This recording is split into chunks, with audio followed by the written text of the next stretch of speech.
Shedeur Sanders, the electric, polarizing, headline-making quarterback with both pedigree and promise, was officially benched.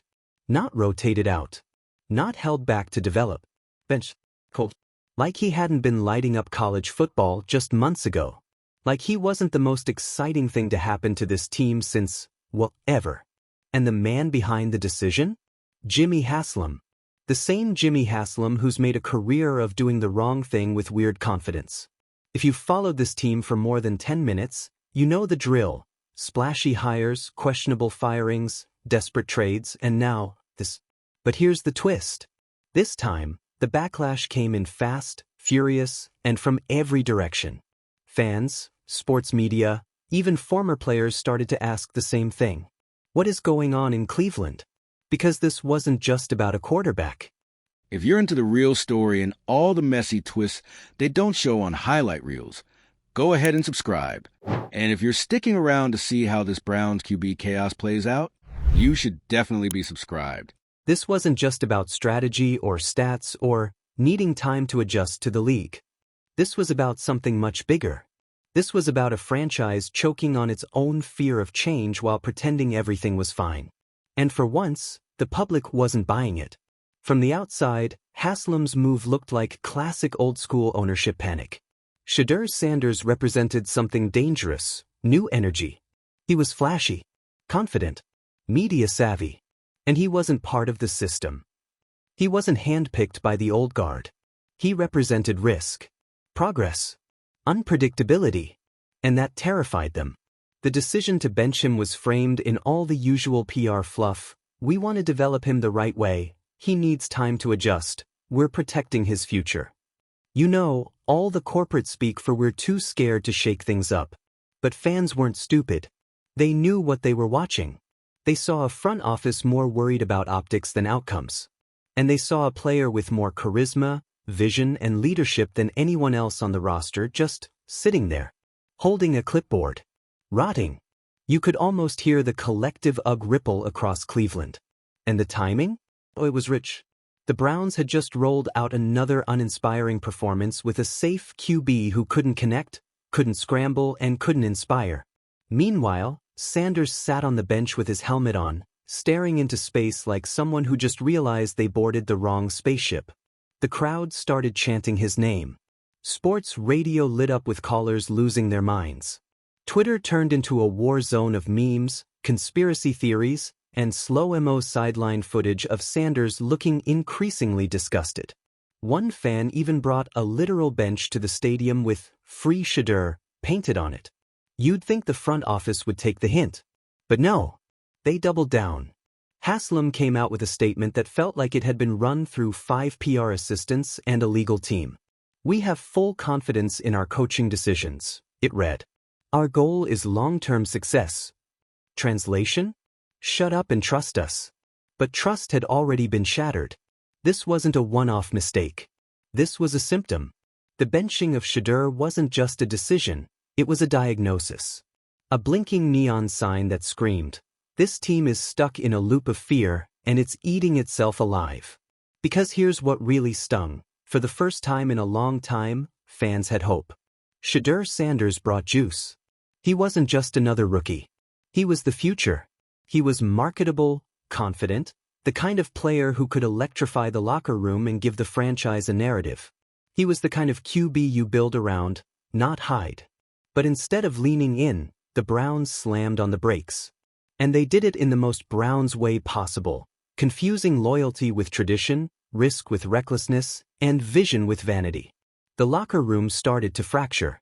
Word leaked, quiet at first, then louder, that younger players were frustrated, that the vets were divided, that the coaching staff was caught between Haslam's vision and actual football reality. Tensions simmered, then started to bubble. At one practice, a minor shouting match between a defensive captain and an assistant coach got caught on a hot mic. A beat reporter picked it up. It was barely a soundbite, but it said everything: "Let the kid play." The national media picked it up like blood in the water. ESPN segments.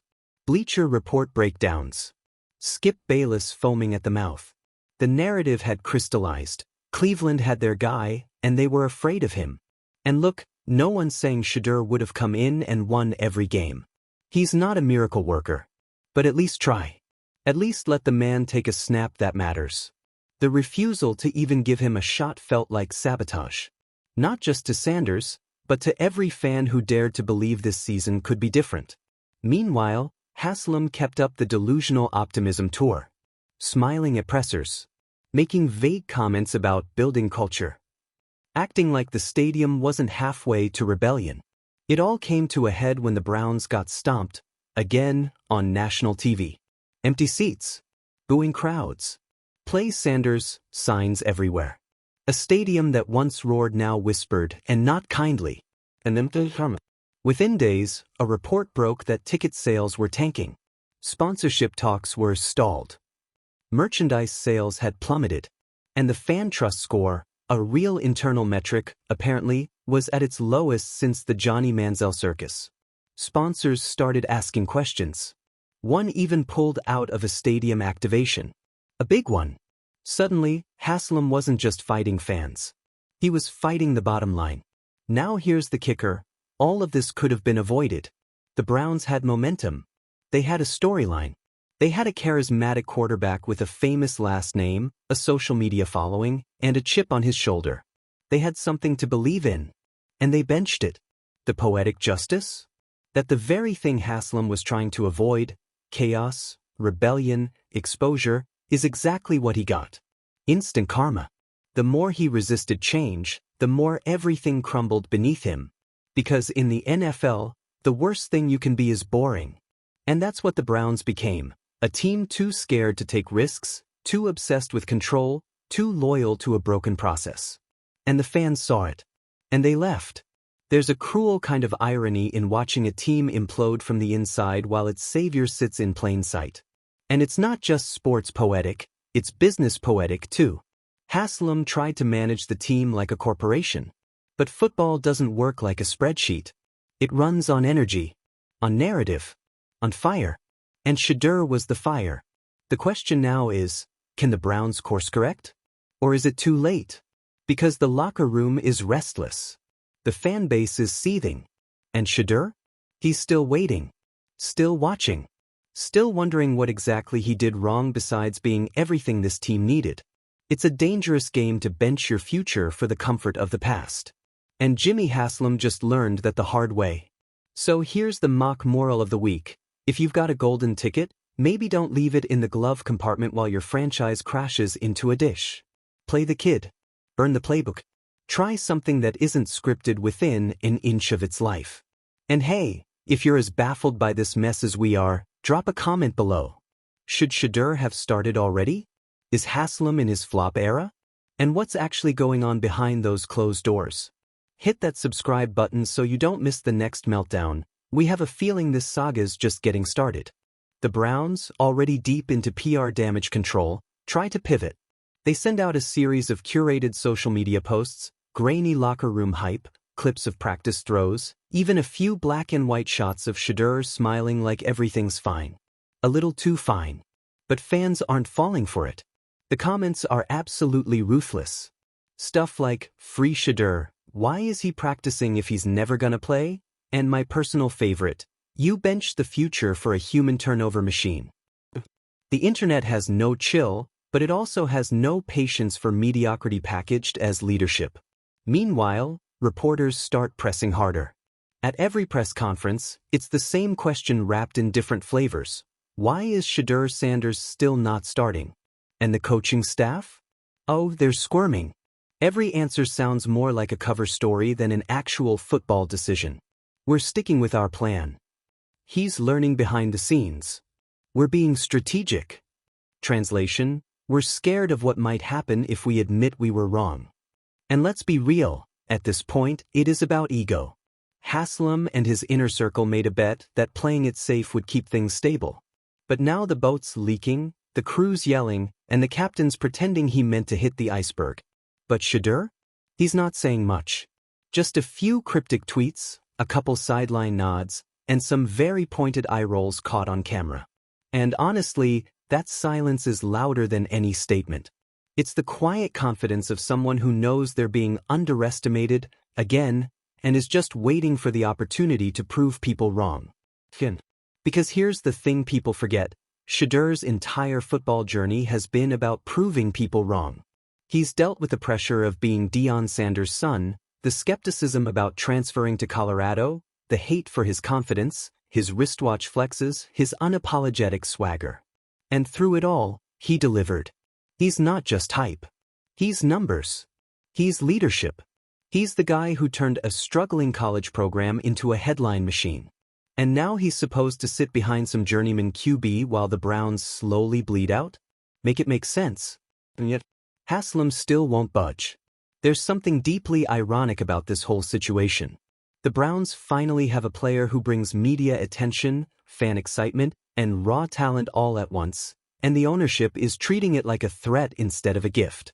It's like finding a winning lottery ticket and deciding to frame it instead of cashing it in.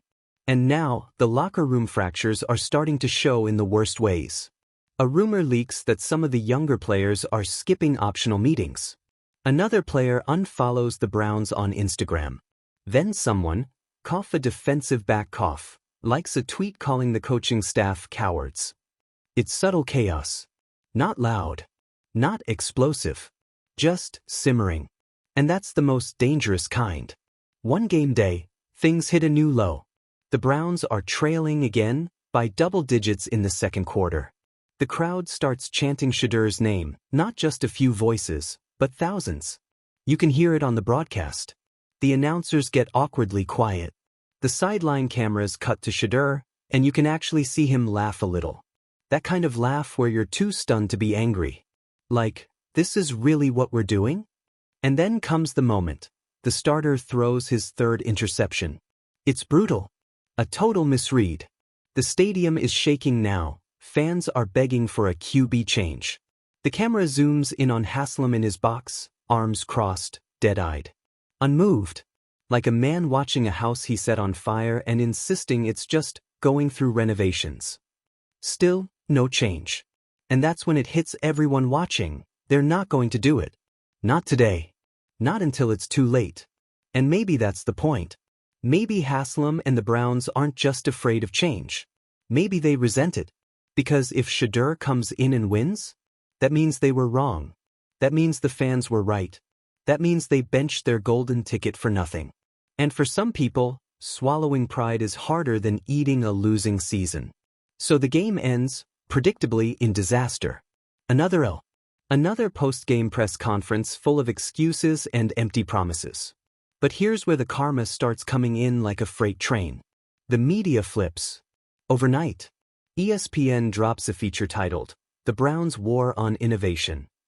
Another podcast calls it, one of the most embarrassing QB mismanagements in the last decade. Even former players are chiming in, guys who normally play it safe with commentary. One of them goes viral for saying, they're benching the culture shift. It's like firing your future. And the fan response? Nuclear. Petitions start. Fans show up to the next game wearing Deion jerseys. Someone brings a giant Shedeur bobblehead with a "Let me cook" sign taped to it. Another guy rents a plane to fly over the stadium with a banner that just says, "Bench Haslam." And at this point, it's not just about Shedeur anymore. It's about everything. About the way the Browns have treated bold ideas like infections. About the way they've clung to outdated hierarchies and called it stability. About the way they've treated fans like they'd never walk away. Except now, they might. Cleveland is a loyal city. The kind that shows up in the snow, that wears the same jersey for 10 years straight, that celebrates every first down like a Super Bowl ring. But even loyal fans have a breaking point. And the Haslam regime? They might have finally found it. Because the Shedeur debacle revealed the bigger truth. It's not that the Browns don't have the tools, they just refuse to use them. They'd rather lose on their own terms than win on someone else's. And that's not football. That's ego. That's fear. That's a franchise slowly closing the door on itself. And as for Shedeur, he's still keeping it chill. Still going to practice. Still showing up with that signature cool. But the fire in his eyes? It's brighter than ever. Because he knows what we all know. When they finally let him play, it won't just be a game. It'll be a reckoning. And maybe that's exactly what Haslam is afraid of. That the moment Shedeur steps onto the field, everything changes. The energy, the narrative, and worst of all, the power dynamics. Because if Shedeur starts winning, he becomes more than a quarterback. He becomes the face of the Browns. And for an ownership group that's always wanted to keep control, that's the real threat. But you can't keep the future on the bench forever. And when that day finally comes, when Shedeur finally jogs out onto that field, helmet on, crowd roaring, it's not just going to be a moment for the Browns. It's going to be a moment for every fan who stuck around, hoping that someday, someone in power would stop playing scared. And that day? It's coming. The Browns may not be ready. Haslam may not be ready. But Shedeur? Oh, he's been ready. Because you'd think, after the chants, the plain banners, the fan exodus, the angry op-eds, and the literal merch boycott, someone up top might finally say, maybe we should just let the guy play. Nope. Not in Cleveland. Instead, Jimmy Haslam doubles down again. At a press conference that honestly felt more like a hostage video, he sits there with that signature forced calm, the same energy as a CEO insisting the company isn't bankrupt while the walls behind him are on fire, and he hits us with the classic deflector. We're not going to let outside noise dictate football decisions. Outside noise? Sir, that's your fan base. That's your city. That's your sponsors. At this point, the only people defending this decision are either collecting a paycheck from you or still watching Browns games out of habit and trauma. But Haslam isn't hearing it. He insists the team has a plan. And, according to him, quarterback is not the issue. Which is wild, considering the Browns are now 2-6, the offense looks like it was assembled during a fire drill, and their current QB is allergic to the red zone. And Shedeur? Still benched. Still silent. But something's changed.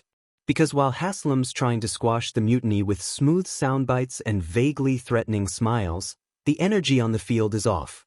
You can feel it. Players are dragging. The locker room looks like it's on mute. That preseason chemistry? Gone. It's like everyone's just waiting, not for a game plan, but for someone to finally pull the plug on the charade. And here's where the real breakdown starts. Whispers start turning into leaks. A local reporter drops a spicy little tidbit that players are privately complaining about misaligned priorities. Another anonymous quote hits the wire. People in this building are tired of pretending this is about football. So now it's not just fans calling it out. It's internal. The rot is showing. And in true Browns fashion, instead of addressing the problem, management starts enforcing tighter restrictions. Players can't talk to media unless cleared. Social media posts are being monitored. Coaches start giving robotic, copy-pasted answers at pressers. You know what this is? It's panic in a suit. Because the Browns thought they could PR their way through this. They thought they could gaslight the public into thinking Shedeur Sanders was the problem instead of the spark. They thought they could keep selling "trust the process" while actively torching the process behind the scenes. But the truth is out. It's ugly. And it's everywhere. ESPN drops a feature story titled, "The Browns Are Wasting a Quarterback Revolution." It's brutal. It's honest. And it lays it all out. A culture of fear, leadership that refuses to evolve, and a talent pipeline being intentionally clogged out of pride. The piece even includes quotes from former Browns players who are naming names. One calls the Haslam era a graveyard for potential. Another says, "I've seen more innovation in a high school playbook." It's open season. And Shedeur? He's still silent. But now he's moving different. On the sidelines, he's not just watching. He's evaluating. You can see it. He's not frustrated anymore. He's detached. Focused. Like he knows this is all temporary. And maybe it is. Because rumor has it, oh yeah, the insiders are chirping again, his camp has started talking. Not publicly, but enough to rattle cages. Words like trade, future leverage, and strategic value are being tossed around. Which is just business speak for, we're not going to sit around while you ruin this kid's career to protect your pride. And if Shedeur does ask to leave, if the Browns somehow fumble this badly, it's over. Like, not just this season, everything. Fan trust? Gone. Team morale? Shattered. Reputation? The thing about karma is, it doesn't always show up like a thunderclap.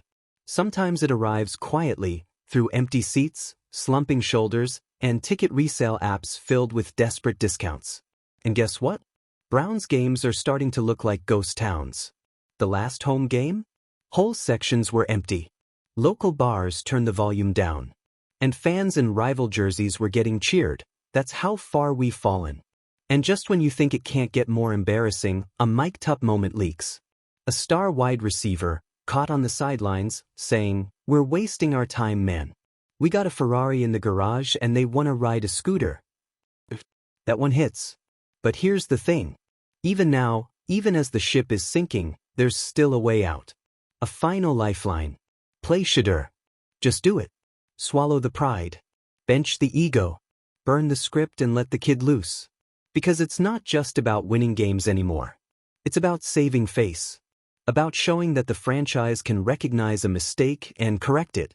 About proving that this organization isn't completely allergic to growth. And yeah, maybe it's risky. Maybe he struggles at first. Maybe the headlines get chaotic. But guess what? They're already chaotic. At least this chaos would have purpose, direction, potential. Because when Shedeur finally steps onto that field, and he will, it's not just going to be a quarterback debut. It's going to be a resurrection. A full-on exorcism of the Browns' commitment to being their own worst enemy. And you know what would happen? The crowd would explode. The energy would shift instantly. Players would rally. The fans would forgive. Because all they want, all they've ever wanted, is something to believe in. Not another system guy. Not another placeholder QB. Not another excuse. Just hope, fire, movement. And Shedeur Sanders? He's all of that. He's what happens when you stop managing fear and start embracing possibility. So, Jimmy Haslam, if you're watching, and let's be real, someone on your team is watching, this is your final warning flare. Play or don't. But know this. Every game you don't, the chants get louder. Every loss you pile up, the spotlight gets harsher. And every second Shedeur spends on the bench, you're not just wasting talent, you're writing your own legacy in dry erase marker. Because eventually, that marker's going to smudge. And when it does, people won't remember you as the guy who built anything. They'll remember you as the guy who got scared of the future and benched it. So to the fans still holding on, still waiting for that one good decision to turn everything around, stay loud. Stay petty. Keep the pressure on. Because Cleveland deserves better. And if you agree, drop your thoughts in the comments. What would you do with Shedeur? Are we witnessing the dumbest benching in recent NFL history? Or is there a secret plan no one's figured out yet? Hit that subscribe button, because if there's one thing we know for sure, it's that the Browns will absolutely find a way to keep this chaos rolling. And until the day Shedeur finally steps onto that field, remember, you can silence a crowd, you can bench a player, but you cannot cancel karma. It always finds its target.